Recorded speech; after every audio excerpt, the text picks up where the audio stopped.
I think we are good. What is going on, you guys? My name is Josh, also known as Harry Tornado. I'm going live today unannounced. I didn't schedule this. I literally just had a few extra minutes of time this afternoon, so I thought I'd jump on here and talk with you guys. If you are one of my beautiful subscribers that is rewatching this at a later date and it's no longer live, I definitely appreciate you so much. I cannot put into words how awesome that is. So I hope this will be just as entertaining and helpful for you guys as it is for those watching live. I'm giving it a few minutes to start up here, make sure it's going good. First one in the chat is OG Trend. What is up? What is going? Zero and Sora, Babette Perkins, the Dismantler. Ooh, that's a good one. That's awesome. Awesome. Just checking to make sure I look and sound okay. Again, this was not planned. I'm just jumping on here for a minute or two to answer some eBay and YouTube questions. The Dismantler says, do you like OfferUp? I've never used OfferUp. I just have Facebook Marketplace, Mercari, eBay, Poshmark, all that stuff. There's just so many platforms, and OfferUp is one that I have not used yet. Zero and Source says everything sounds good. Awesome. Super excited. No issues so far. So yeah, I'm just gonna hang out with you guys live today. Gonna answer whatever questions you guys have in the chat. And we'll go from there. Probably won't be too long. I've got to run to the grocery store. It's currently 1:16 p.m. Eastern Standard Time on a Tuesday. Today's Tuesday? I don't know. Yeah, today's Tuesday. Yeah. I think. Honestly, I'm not sure. I wouldn't bet on it. I think today's Tuesday. But yeah, I'm probably going to go until about 2 p.m. So about 45 minutes or so. So if you got questions, drop them in the chat. Steve Scalak says, I'm guessing you're not going to do last week of the 1 month challenge. Steve, in your face. I actually filmed the first day of week 4 today. So the next week will be the week 4 of the Starting from Zero challenge, and then I'll edit the video and post it sometime next week. I was trying to wait for it takes a lot of attention. I mean, it's a week-long process of filming, and the last one took me almost 40 hours when you count all the time I went, putting into this video, from sourcing and editing and listing stuff and shipping stuff that sold, about 40 hours of time. And to be honest, it kind of underperformed a little bit for me and what I expected. So I don't know. Usually, if I'm going to put a week's worth of time into something, it needs to have a good ROI. And this series is fun, but it hasn't been as profitable as I thought it was going to be in terms of the YouTube revenue. But I've had thousands of people ask for it. So week 4 is in the works. I promise. Found some really cool stuff today, and we're off to a good start for week 4. Do any selling platforms still use PayPal? I'm not sure. I can't think of one. Too bad you wasn't on last night's stream. Assuming you're talking about Joey and Drew. Yeah, I was sleeping. I go to sleep pretty early. MF Flip says, hit the like button. That is right. You heard the man. Hit it up. Angry Mom Flips. Hey, Josh, just listened to your podcast. Great episode. Thank you so much. That was recorded last week, and I posted it 2 days ago. I don't know. Is it Tuesday? What day is it? I'm so confused. Okay, yeah, it's Tuesday. So I guess I posted it yesterday morning. Jack Webb, hey Josh, can you tell me how I can sell candles? I'm assuming you mean ship candles, because you can sell candles easily. But the tricky part about candles is when it comes to storing them and shipping them. Storing them, I definitely would not put them in a garage or basement or shed or anything like that. Definitely keep them in an air-conditioned place so they don't melt. Shipping them, they're probably going to be pretty heavy. So imagine you could maybe box them up, put them in a really tight box, as tight as they'll fit, and then maybe try to put that box in a regular flat rate envelope. That might be the cheapest way to do it if it'll fit. If it won't fit in a flat rate envelope, it's probably gonna have to go priority. So if I'm gonna sell a candle, it's got to be a pretty high dollar candle. It's not gonna be a $10, $12, $15 candle, because it's probably gonna cost that much to ship it if it's a bigger jar style candle. What's that? Oh, it's the laundry. I thought the roof was caving in, but it was just the washing machine. Do you get any more mystery palettes? No, I did not get any more mystery palettes. Do you think you'd ever stream? I think you'd be great at it. This is a stream. This is a stream right now. I do have a Twitch. I haven't been on Twitch in a long time, probably like a month and a half. I've just been so busy lately. But I have streamed on Twitch before. Hi from Wisconsin, Allison McDaniel. Hello, Allison from Wisconsin. Let's see. Jason Miles. Hey, dude. Love watching my alter ego. Do you use global shipping program? Because I do, but none of my listings have weight or dimensions, so I'm wondering how that affects what buyers are being charged.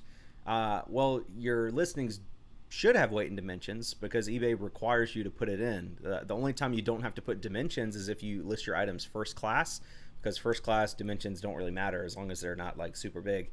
But if you're listing it like priority for domestic shipping, eBay requires you to put in a weight and dimensions. So yeah, it's important to have those. I don't pre-box my items. I don't always know exactly what the package is going to weigh and measure once it's all packed up, but I have a pretty good idea. It's never going to be like, oh, this is a 6 ounce package, 1 by 1 by 1, and then it turns out to be an 18 by 15 by 12 box that weighs 12 pounds. It's never going to be that large of a discrepancy. But I might say something's going to be, 10 by 8 by 6, 4 pounds, and it turns out to be 5 pounds. That's not going to be a huge deal. But yeah, I would definitely try to get the information that you put in the listing to be as accurate as possible. Not even for global shipping, but just for anybody, especially if you're selling large items. If you're selling large items without putting the weight and dimensions in there, or very incorrect weight and dimensions, you could lose a lot of money on shipping. Megan B. Whoa, I made it for live. Is this real life? Megan, this is real life. This is as real as it gets. As real as it doesn't get any more real than this. All right, let's scroll down a little bit here. Jenna Papsiak. Hey, Josh, so glad you're live. Jenna, I'm so glad you're watching me live. I appreciate you being here. You should start a YouTube channel. Thanks, Trevor, 10 Street Market. I appreciate that. Flame of Blades. What's up, man? What's up? Thrifted in the Pear Tree June. Hey, Josh, speaking of pallets, there are pallets offered online all the time. Are they scams? Chances are no. It depends on the type of pallet. Like if you're buying stuff from like a liquidation company like Wholesale Ninjas or Bulk or things like that, it's not a scam. It's just a very low ROI. If you buy like manifested or unmanifested pallets of new items to resell, best case scenario, the very best thing that'll happen is you'll make 30% ROI after fees. So if you spend $1,000 on a pallet of new goods from one of those websites, you might make $300 in profit after every single thing sells. So it works for some people. Some people like that. It's not really my cup of tea. I'd rather go to the Goodwill bins and buy something for $2 and sell it for 40. You can't really scale the Goodwill bins like that. But if you're a person that wants everything shipped directly to your house and then you deal with it from there, then go for that. It's not a scam.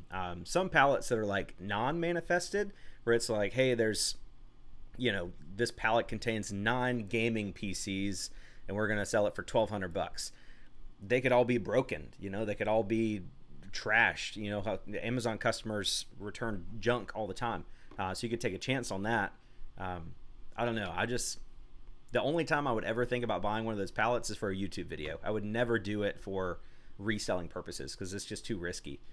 Again, best case scenario, you don't make a lot of money. Worst case scenario, I guess with like Bulk or Wholesale Ninjas, you might break even maybe. I don't think you'll lose money. But on some of those like higher end pallets where you're spending, you can go see that TV show. What was the name of that TV show?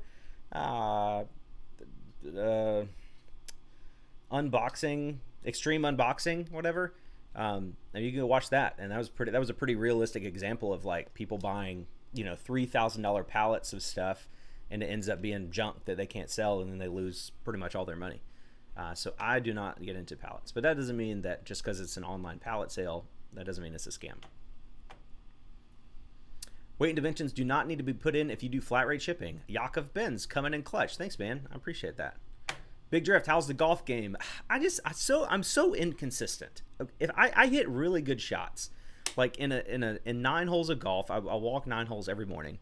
Today I hit, there were like 4 or 5 shots that I hit they were beautiful shots. One was just like a perfect drive, a nice little draw right down the middle of the fairway. Another one, I had bladed my approach shot across the green, and I was like in this like knee-high grass, and I hit a chip shot out of there to like 2 feet, made that up and down. Another one, a par 3, is like 140 yards, hit an 8-iron to like 4 feet. So I have good shots here and there, but then I just ruin them by missing 4-foot putts, or I don't know, just shanking a 4-iron for no reason. I don't know. It's just if I can just get rid of the mistakes, I'd be pretty good. I mean, I'm okay. I think this morning I was 5 over through 9 holes. It was a par 35 course, so I shot 40 this morning. Do you even lift, bro? Not really. I should probably lift more. Diggs by Q. Diggs Beak? Have you ever created an eBay label that was for the wrong address? I had an eBay label shipped to Puerto Rico, but the customer's address was in California. Could they change their address after they ship? No, they can't change anything. And as long as you ship, as long as you use the eBay label that eBay gives you, you're protected. If it said Puerto Rico and you shipped it to Puerto Rico and they're trying to say that their address is in California, that's up to them. You know, it shipped to Puerto Rico. Sorry, that's what eBay label said. eBay's going to back you up for that. The only time eBay wouldn't back you up is if they generated a label for Puerto Rico and then they messaged you wanting to change it to California, and then you changed it and then sent it to California, and then they could say, why'd you send it to California? Blah, blah, blah, blah, blah. It was supposed to go to Puerto Rico. And then eBay wouldn't back you up. Then you'd have to refund and all that stuff. So when in doubt, send it to the address on the label. If a buyer ever wants to change the address, tell them you'll cancel the order, send them a refund, and then they can repurchase it and send the correct address information at that time. Oh, what do you think about the new tax invoice eBay sent out this month? I don't know what that is. Are you talking about how they're going to decrease the 1099K limitations from $20,000 to $600? I have so many people. I've probably had like 5 people message me about that, like worried about it. I'm like, literally, that only hurts you if you're trying to steal money and not pay your taxes, and if tax evaders. Like if you're paying your taxes, it doesn't matter. Like so many people are like, oh, so many people are gonna stop selling on eBay. I'm like, blah blah blah. I'm like, they can go sell at the flea market with the other tax evaders. It doesn't change anything. It's just, it doesn't change it. If you're operating your business morally and ethically, it doesn't change a single thing. Jack Webb, I'm a huge fan of you. Thanks, Jack. I appreciate that, man. Do you even thrift, bro? I do. I do thrift. I've always wanted to have a shirt that says, do you even list, bro? Because that's the real challenge. Anybody can thrift, but can you list? That's where it comes into play. Ashley C, hey Josh, I saw Scotty Cameron Futura putter for $100. Only thing was the grip was a Georgia Bulldog grip. Wasn't sure if that would hurt the value. No, grips have little to no effect on a putter sale. Most people are gonna, when they buy a putter, they're immediately gonna cut the grip off and put their own grip on there anyway. That's something I learned when I was going through my golf club haul. I wanted to spend the money and re-grip some of the clubs that were in poor condition, and then I just figured that people were going to re-grip them anyway. So I've sold 2 putters in the last couple days, last 2 or 3 days. One sold for $250, one sold for $210, and both of those had grips that were literally falling apart. So it doesn't matter. They're going to cut them off and re-grip them. So yeah, I mean that's probably, I mean that's not like a home run. Scotty Cameron Futura putter for $100. I mean it's probably worth like 200 maybe. Depending on the exact model and the condition and stuff. I mean, I'd still probably grab it. But again, it depends on the condition. Let's see. Greg Polacek. Hey, Josh, you've mentioned before about keeping bins organized by lettering them and putting that in the description under custom SKU. I don't see that option in mobile. Is it only on the computer? No, it's on mobile. On the computer, it's like the second option when you're listing. On mobile, it's on my mobile, I have an Android. It's the very last option under item details. It'll say custom label or custom SKU. Hey Mose, how you doing? Love you so much. Let's see. So yeah, you should have the option under mobile and on the computer.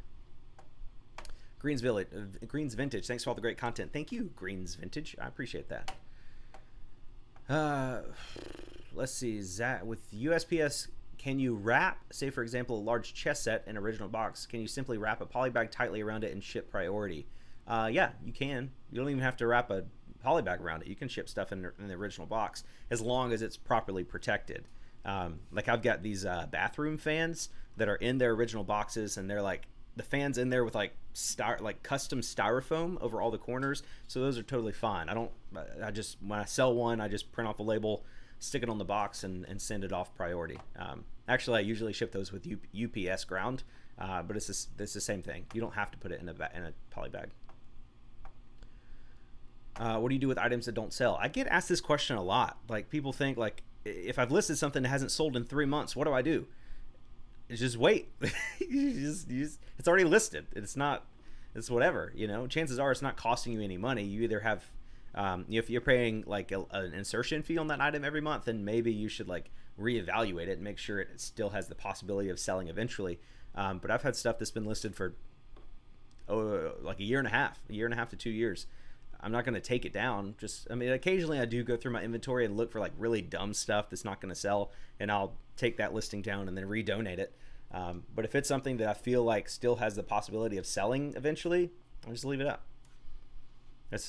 Most things, it depends on what you're selling. People always ask me like, how long does it take to sell an item on eBay? But that entirely depends on what the item is and what your price is and how your pictures look. Some items, with my starting from zero challenge in the 3rd week where I found all those video games, I had like 4 or 5 total feedback in that eBay store, listed all the games, sold them all in 24 hours. Video games like that are always going to sell quickly. It doesn't matter how much feedback you have or what your pictures look like. Most of the time stuff like that is going to sell. But if you're trying to sell, used, I don't know, just, basic items like t-shirts and stuff, that's when your feedback and your price and your pictures and stuff like that come into play more. Diana Bouchesny? Do you ever shop in a regular store for items for you? Now that I can get stuff for cheap, I find it hard to pay regular store prices. No, it's funny enough. I was just talking to my wife about this the other day. How like we're doing fairly well financially. We have been for the last year or so, but we still, most of our stuff either comes from Goodwill or like TJ Maxx or Home Goods or something. I would never go to like Pier 1 or anything like that. Occasionally we might go to Target and like splurge, but no, we're not materialistic people, so we're totally fine with used items, thrifted items, cheap discount items. Yeah. I'm trying to think of like the last thing I bought for like full retail that wasn't for my business. I can't think about it. I'm more of a like, if I'm going to spend money on something, I'd rather spend, like I'm going on a trip next month. I don't want to say where, but I'm flying somewhere next month. I'm super excited. Going there just to thrift. And I'm pumped for it. And it wasn't like super expensive. It was like $600, like all include like the Airbnb, the flight, and everything like that, round trip. And I'm like, I'd much rather spend $600 on an experience, like a 2 or 3 day experience like that, rather than like an Apple Watch or something. Haley has an Apple Watch, but it was like 3 generations back. I got it for Christmas this past year. So I don't know. I like nice things. I feel like I have a nice car. I've got a Toyota 4Runner, but I got the 2014 with like almost 100,000 miles on it. So the 2014 is the first year they did the Gen 5. So basically the 2020 Toyota 4Runner looks exactly like the 2014 on the outside. Like indistinguishable for most people. You wouldn't be able to tell. So like, just because I could have got the 2020, I'm like, no, I'm not going to do that. Why don't I just get the 2014? It looks exactly the same. It's still just as reliable, So I'm still smart with my money and frugal, even though, like I said, we've been doing fairly well recently. I bought a laptop retail in February, so that's a pretty good expense, I guess. My laptop was used. It was originally $2,000, and I bought it used for $500, and it's works great for like a year and a half now. I might upgrade in the next couple of years to get something a little bit smaller. I don't know. It's just kind of big. Like if I'm gonna, take it with me, and like I want to get into maybe doing more like travel thrifting vlog stuff. So if I do that, I'll have to like edit on the road. So I don't know. We'll look at something like that later. Viper 3D went to Dream Deals for the first time last Friday, scored big with a $100 DDR memory kit. Looked for the box. Someone had also put in a separate $150 set in there, $250 for $6 spent. That's awesome. I will say that you should probably definitely test those to make sure they work. It's not just Dream Deals. It's every Amazon bin store. Like if you find something cool that's an open box, you can't just look at it and say, oh, that looks like open box, I'm just going to sell it. Because I'll say 7 times out of 10, not 9 times, 7 times out of 10, it's broken or something's wrong with it or whatever. I've just not. We went to Dream Deals this past Saturday and actually found some pretty good stuff. But anytime I find something like that just seems too good to be true, it usually is. And again, not just Dream Deals, any Amazon bin store.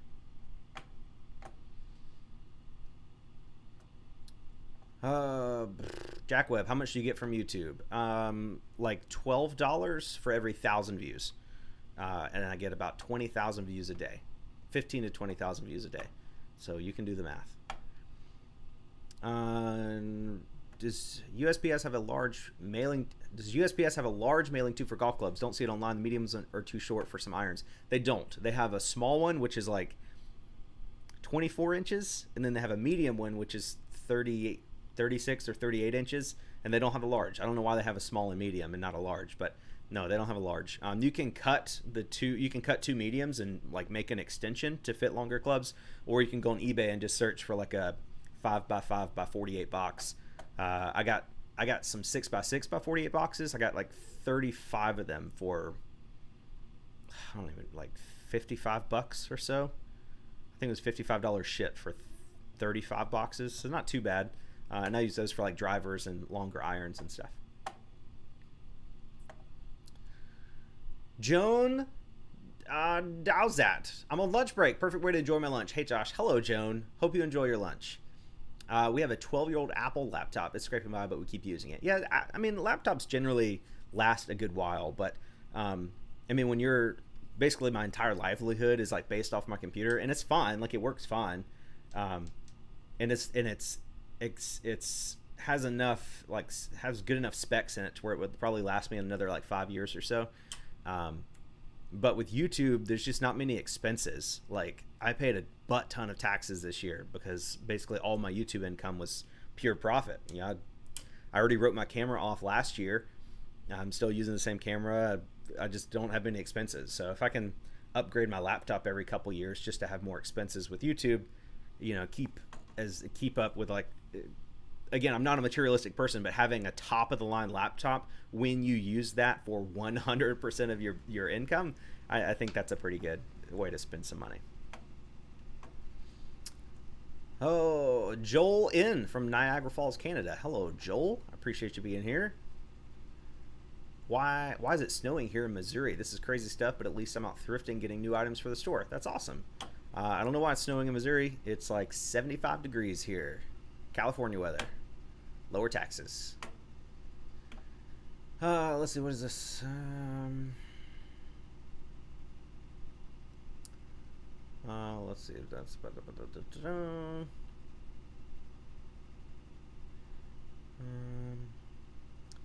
I'm scrolling back up to make sure I didn't miss any good questions. Andrew Jimenez, can you explain the new payout system and how you feel about it? I'm assuming you mean eBay managed payments. Explaining, you basically don't go through PayPal anymore. eBay manages all your payments for you. When you sign up for that, you have to give eBay your checking account information. They can't deposit into PayPal anymore. So I would recommend, if you haven't yet, go ahead and open up a separate checking account for your business. And then when you sell something, you can choose to have your eBay money deposited once a day or once a weekday. So like 5 times a week or 1 time a week. And it's usually on like if you do the daily, I think it's like a 2 to 3 day delay. I just do the weekly deposits. So I think it's every Tuesday. All my money I sold the week before gets deposited in my checking account. I like it that way because it makes bookkeeping a lot easier, for sure. That's my favorite thing about it, because in the old system, all of your money, even before eBay would give all of your money into PayPal. So I would get all this money into my PayPal account, into my bookkeeping, and then I have to take out eBay fees and take out shipping and take out my store subscription and take out all this stuff. But now eBay, like, you can take out all that stuff before you get paid. So now eBay pays me and all the shipping has already been taken out. All the eBay fees, my store subscription now I think comes out. I think So bookkeeping, all I have to take out now is basically my cost of goods sold and any like shipping supplies I use. All that stuff is already taken out. So it makes my life a lot more simple. I appreciate that.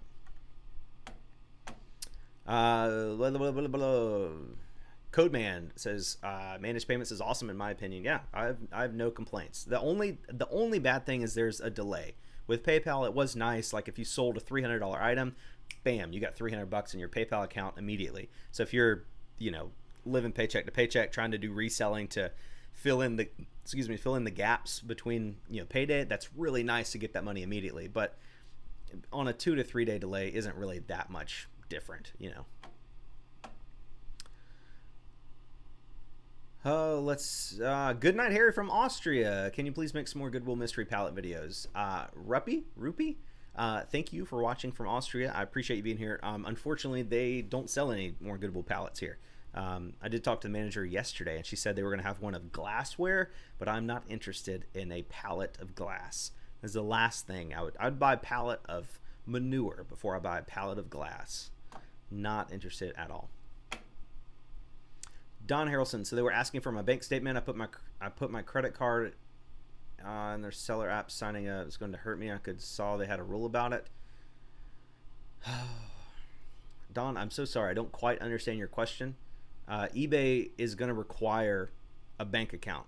Like you have to give them your checking account information for them to do direct deposit into your account. You're also going to have to give eBay your social security number for your tax purposes.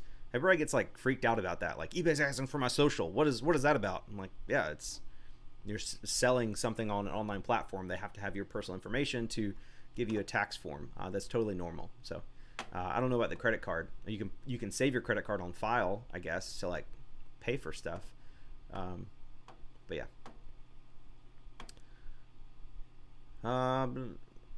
Waffles, pancakes, or French toast? I'm gonna say French toast. I like French toast. I haven't had that in a while. Palette of Manure was the name of my metal band in college. I'm sure it was, Chris. Do you think eBay sales will slow down when everything is 100% open across the country? Maybe. I mean, eBay sales typically slow down this time of year anyway, so I don't think it'll be any different than what we saw in 2019. It definitely won't be as much. Like I feel bad for the people that started reselling in 2020 because that was such a great year to start reselling, and now they're in 2021 and they're like, why isn't it as good as 2020? And it's not the same. 2020 was a fluke,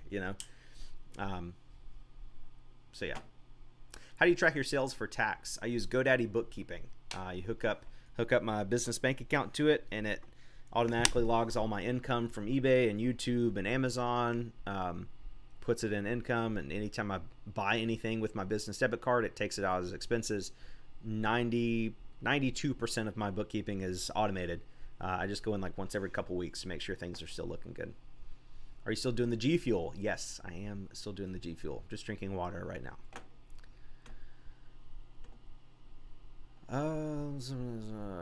What? I just had an item sell and get relisted and bought by someone. It was a one quantity item and I didn't relist it. How is that possible, and how can I prevent that? Thanks. I don't know. Maybe you accidentally put quantity of 2 or something, or maybe eBay just messed up. I don't know. It's probably a glitch or something. Do you ship much to Canada? What's the cost? Occasionally, usually goes through either eBay standard international delivery or Pirate Ship simple export rate. Usually I can ship anything. I don't know what the dimension limits are. I think it's like 1 cubic foot. So like 12 by 12 by 12 up to 4 pounds. And it usually costs me like less than $20, like $16, $17 or so to send something to Canada. Big items, I've never sent anything big to another country. Most things I've sent to other country have been between 2 pounds or less, honestly. Hey Josh, if you have an item returned from a buyer, do I have to send a shipping label to that buyer? If so, why? It depends on your return settings. If you have free returns and a buyer wants to return something, then you have to send them a label. eBay will say, generate shipping labels, send to customer. If you don't have free returns, you just have returns accepted, and the return is not for an item not as described. Like if you have returns accepted but not free returns, and somebody buys a shirt from you and they just don't want it, then you would have to accept the return, but you don't have to pay for the return. They would have to pay for the return. You could sell ice to an Eskimo in 2020. Everything sold. Yeah, I mean, it was insane. Like going into 2020, I was a little like nervous about it, but it ended up being just such an amazing year, financially at least. Emotionally, maybe not, but financially for a lot of resellers, it was just insane. Do you ever find items that have disappeared from your listing? Yeah, occasionally. I think it's good every 6 months or so to just go through your listed inventory, like your physical inventory on eBay, and just look for things that you haven't seen in a while, things that haven't popped up in your send offers to watchers, things that you haven't like just casually seen scrolling through your eBay store, and just check, like search for it. Chances are it's probably been taken down. I don't know why that happens, but it does occasionally. Best place for packaging supplies. It is what it is. I get most of my boxes and stuff come from USPS.com, the free priority supplies, and I mean that's like shoe boxes, 1095s, 1092s, padded flat rate envelopes, or the flat rate envelopes, things like that. My bubble mailers and stuff I just get from eBay. There's a eBay store called the eBay Shipping Supplies, and they sell like the eBay branded padded envelopes. I think I get the 9x7s and like the 9x13s, maybe 2 of those. They have boxes, 8x6x4 boxes are really good. I get 10x8x6 boxes, and I have 16x10x8 boxes. I don't use the 16x10x8 boxes a ton, but when I have like larger items, it's really great for that. So I just have those on hand. And then bubble wrap, shout out to American Bubble Boy for their bubble wrap. I've been using their bubble wrap for like a year and a half now, 2 years. And I'm actually working with them on a sponsorship of a future video. So they, anytime I can work with a company with a sponsorship that I've already been using already, it's just wonderful. American Bubble Boy, you can buy them on Amazon. You can also go to their website. I think it's maybe AmericanBubbleBoy.com or something. I'm not 100% sure but you can get, I think it's 700 square feet of bubble wrap. So it's like 4 rolls, four of these rolls for like $35 shipped. It's good bubble wrap. It's perforated. You can get small, medium, or large bubbles. They're all the same price. Made in USA, baby. And I love it. That's the best place to get bubble wrap, hands down. So yeah, that's where I get my shipping supplies. RZ Rockman, $1.99 super chat. Thank you so much. I appreciate that. I think that was the first super chat of the day. Yep, that was it. I appreciate it, man.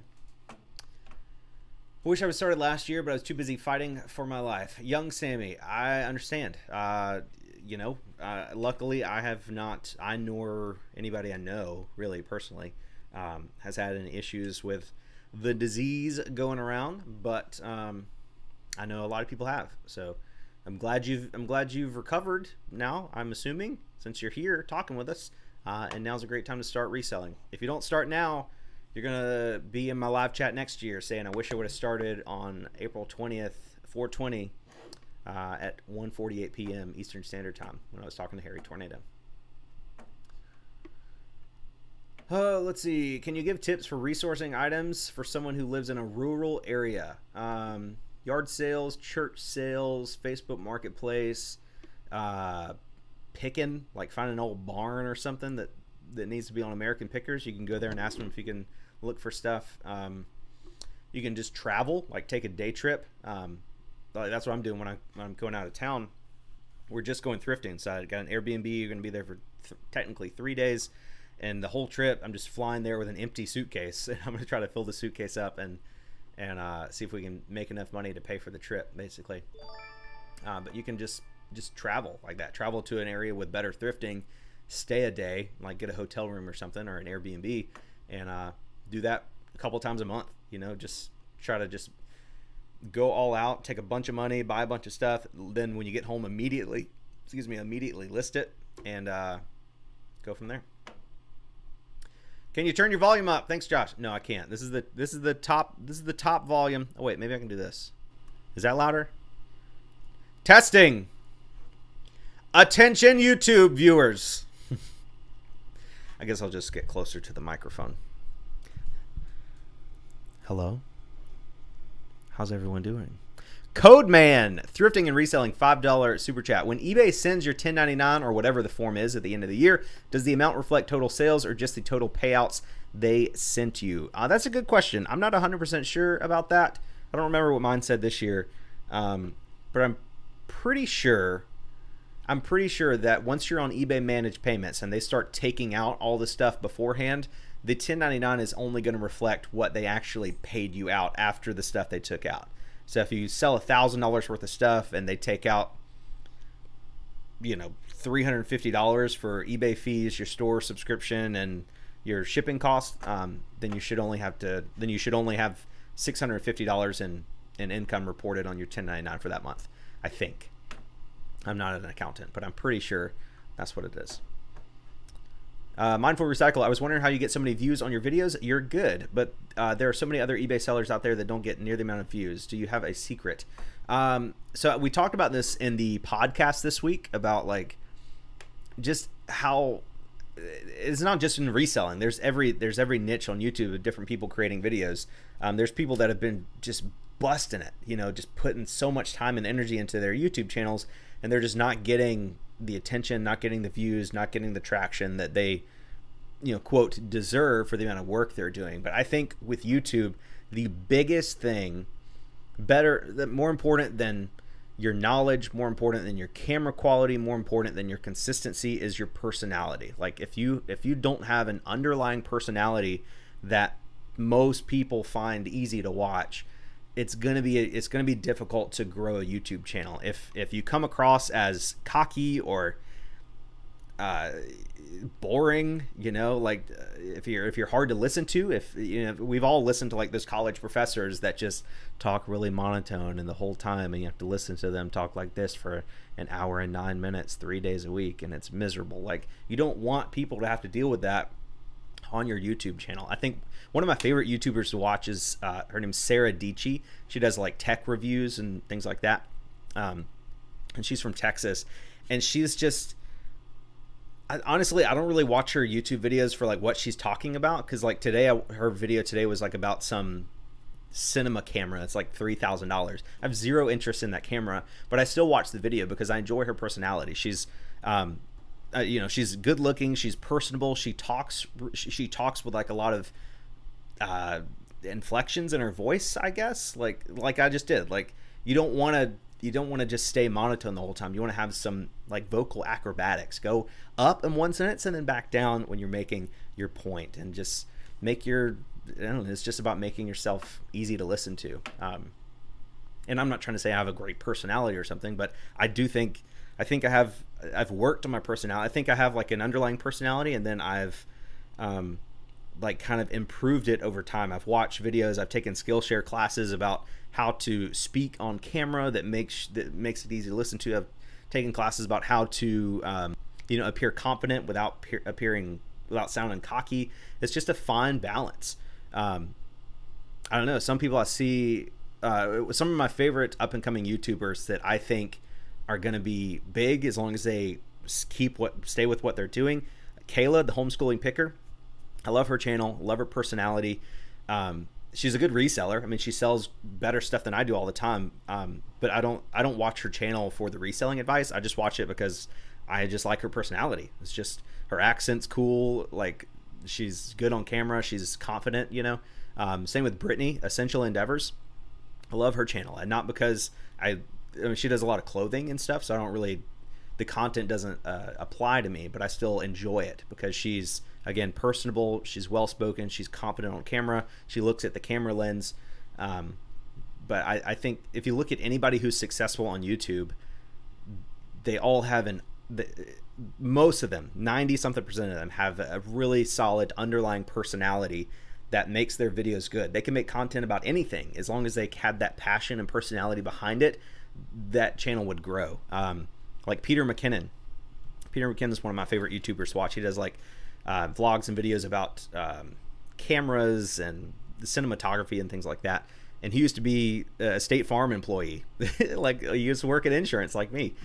He's definitely cooler than me, but just it's cool to see how sort of similar our situations are, going from working in insurance to really like finding a passion where we can let our underlying personalities kind of shine in this really interesting form of media nowadays. So anyway, I've talked about that long enough. But yeah, there's not always that one thing you can say that like, this is why this person is successful and this is why this person isn't successful. Like, you'd have two people making the exact same video and one of them gets 50,000 views and one of them gets 50 views. And you can sit there and like dissect them and try to figure out why, but it's not always a clear answer.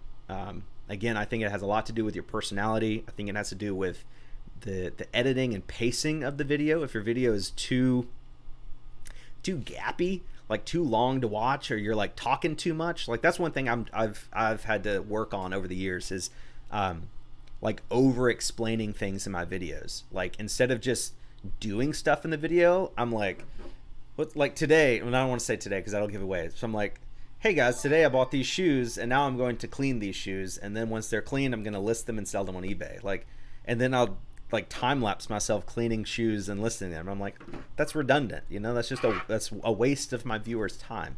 So making your videos, you know, good personality, looking at the camera, clearly speaking in a way that makes your voice easy to listen to, not boring people, not being redundant, using your viewers' time in a way that's respectful.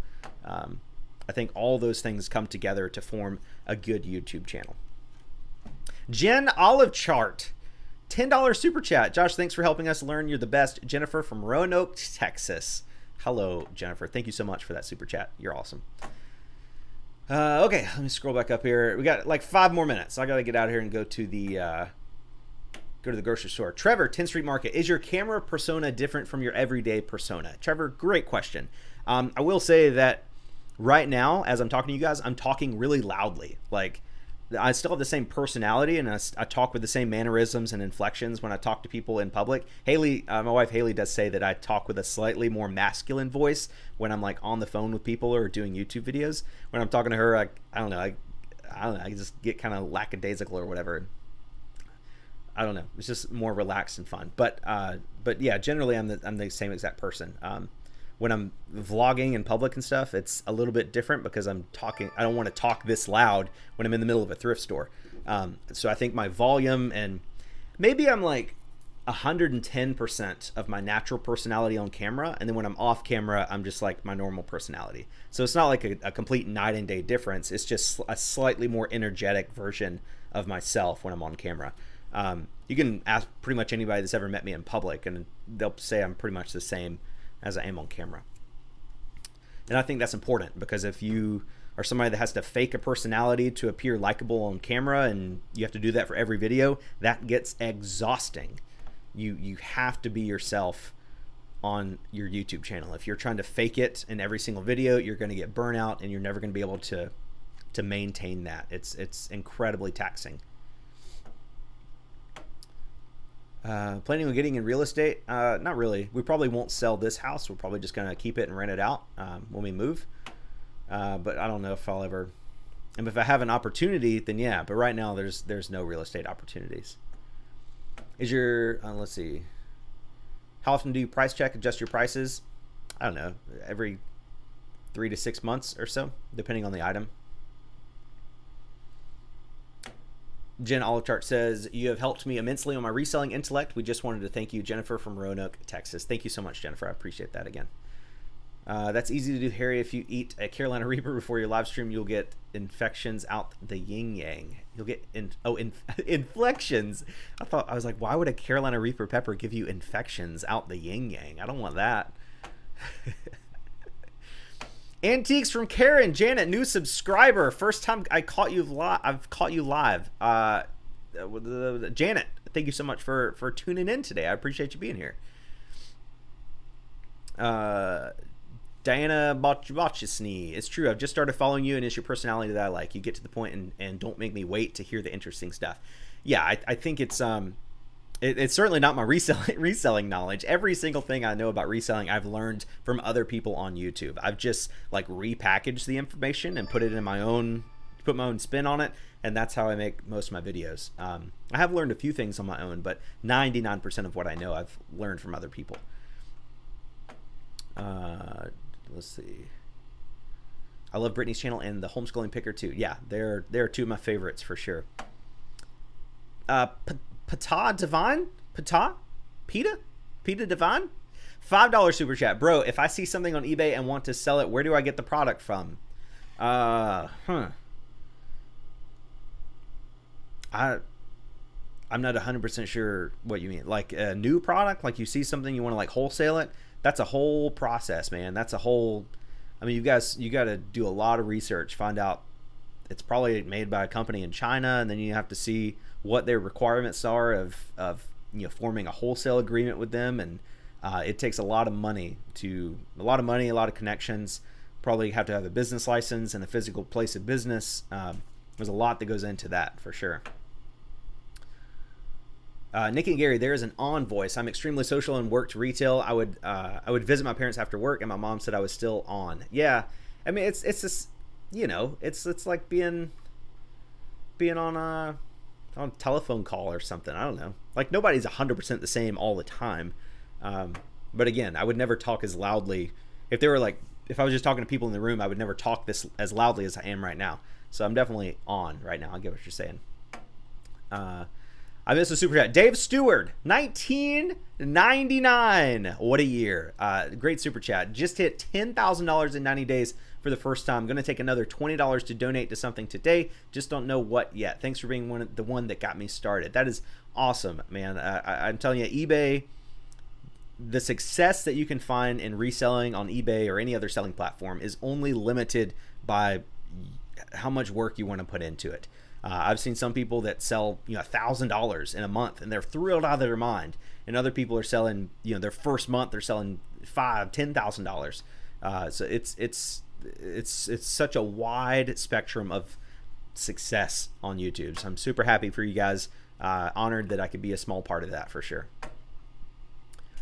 What do you recommend to do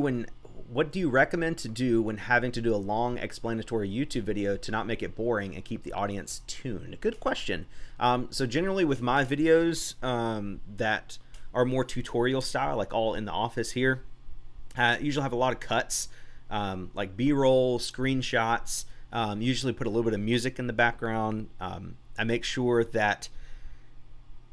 to manage my eye contact. Like you don't want to stare right at the camera lens the entire video, because that can get kind of weird after a while. You feel like somebody's looking right into your soul. So when I'm talking, if I'm doing like a review of this phone, I'm like, what's up guys, today I'm going to do a review of this cell phone I've got right here. This is a Google Pixel 5, like squinting my eyes a little bit to kind of tune down the eye contact. That's a way to maintain eye contact without it being so intense. You can kind of, tilt your head to the side, squint your eyes a little bit to make it a more casual experience, like a normal human being. I've seen so many people on YouTube. I'm like, why are you doing, like, you look like you're sitting weird, and I get it, people are like nervous on camera, but the best way to be successful on YouTube, at least in the being easy to watch, just being a normal person. Don't be weird, don't be nervous. Who cares? Like if you're filming it, it's not live. This is live, so I should probably be a little bit nervous now, but I'm not, because I've done so many lives. But if you're filming a video, just be yourself, just be normal.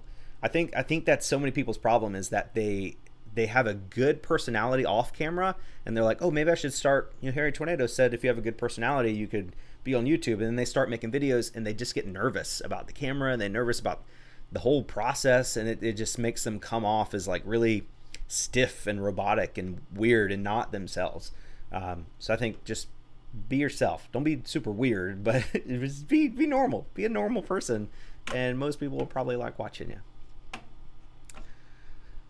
Do I sell on Mercari? Yes. I've actually, there'll be a video tomorrow. Mercari is sponsoring that video, and again, a company that I've already used. I don't sell a ton on Mercari, but they reached out and I was like, yeah, I'll work with you because I've already used you in the past.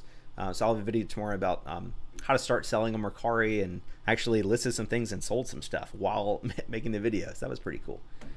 Do you resell video games? Yes, if I can find them for a profitable price. I do. 204. Okay, one more question.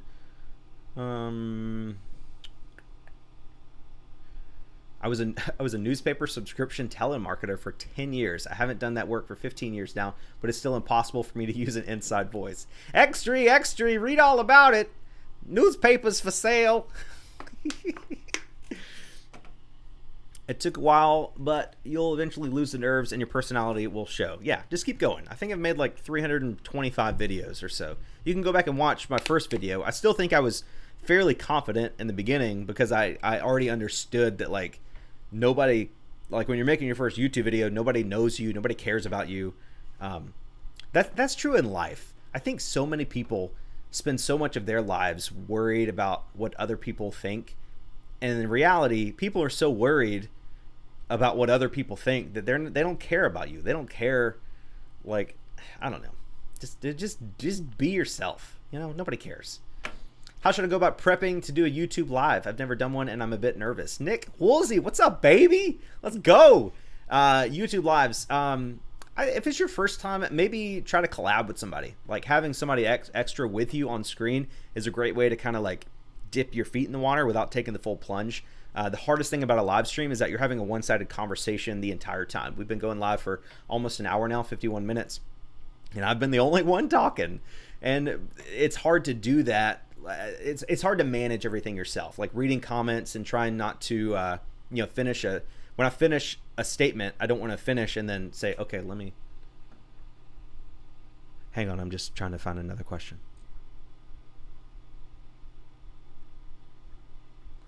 See, that's dumb. That's boring. There's silence there. There's a fly in here. You don't want that. So what I try to do is as I'm going through the questions and comments here, I'll see one and I'll talk about it. And as I'm finishing up, I'll go ahead and start looking for another question to kind of morph my way into that. So there's not any dead time. But I think I'm good at live streams because I've spent so much time like studying about them and like how to do them, watching live streams. If you go on Twitch, just go to Twitch and like watch a random live streamer and like see if you enjoy it or not. And chances are you're going to find some boring ones that are like where they don't repeat the question. That's one of my things like on Facebook gaming and Twitch and stuff. It's like they'll read questions in the chat, but they won't give any context. They'll just say like, oh yeah, he did. Yeah. He was there the other day. Yep. And I have no idea what they're talking about. So when I do a question, I'll usually start with like repeating it. So people, they don't have to scroll through the chat, 297 people in here looking for what question I'm talking about. So I'll start with like their name, what they said, and then talk about that. And as I'm finishing up my thought, I'll go ahead and start looking at the list to keep going for another one. So Nicholas Woolsey says, noted. Thanks. Makes sense. Nicholas, you are so very welcome. Love you so much. Regina Davis, your personality is infectious. Even when you don't find anything, you make it fun. One of my favorite YouTubers. I think I enjoyed those because when I'm super excited to take my GoPro and go to a thrift store and find stuff and then I don't find it, I'm like, this is going to be a sucky video. But then I'm like, I'll just make it anyway to show people the realities of sourcing. And it's cool that you can get a video out of it either way, you know, either spin on it. Like, oh my gosh, I can't believe I found this $500 item at the thrift store today, or like, oh my gosh, I can't believe I spent 3 hours going to 4 thrift stores and didn't find anything. You know, both of those are good videos. So anyway, Reguito, first time listening. You're doing an awesome job, buddy. Thanks, Reguito.